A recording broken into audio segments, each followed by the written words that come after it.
ಬೆಂಬಲಿಗರು ಪಾಕಿಸ್ತಾನಕ್ಕೆ ಚಿಂತಾಮಣಿ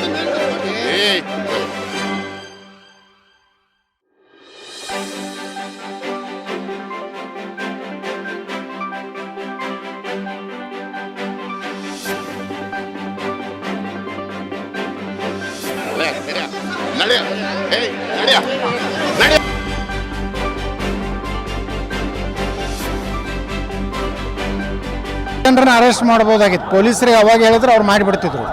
ಯಾಕಂದ್ರೆ ಅವರು ಅದು ವಿಧಾನಸೌಧ ಒಳಗಿದ್ರು. ವಿಧಾನಸೌಧದ ಒಳಗೆ ಪೊಲೀಸರಿಗೆ ಗೊತ್ತಿತ್ತು. ಅದು ಪೊಲೀಸರ ಮೇಲೆ ಪ್ರೆಷರ್ ಮಾಡಿ, ಮಾಧ್ಯಮಗಳ ಮೇಲೆ ಸಂಶಯ ಮಾಡಿ, ಒಂದು ದೇಶ ವಿರೋಧಿ ಪಾಕಿಸ್ತಾನ ಪರವಾಗಿ ಘೋಷಣೆ ಕೊಡುವಂಥ ವ್ಯಕ್ತಿಗಳನ್ನು ರಕ್ಷಣೆ ಮಾಡುವಂಥದ್ದು ಈ ಸರ್ಕಾರ ಭಾಳ ದೊಡ್ಡ ಅಕ್ಷಮ್ಯ ಅಪರಾಧ ಮಾಡಿದೆ.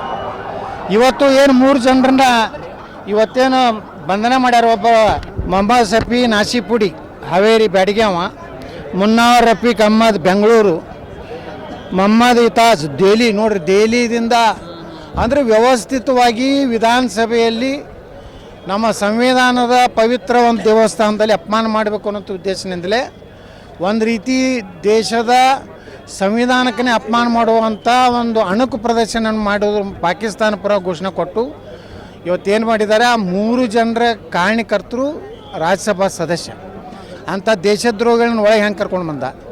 ಅದಕ್ಕೆ ನಾನು ಆ ರಾಜ್ಯಸಭಾ ಸದಸ್ಯನೂ ಸಹ ಇವತ್ತು ಅರೆಸ್ಟ್ ಮಾಡಬೇಕು.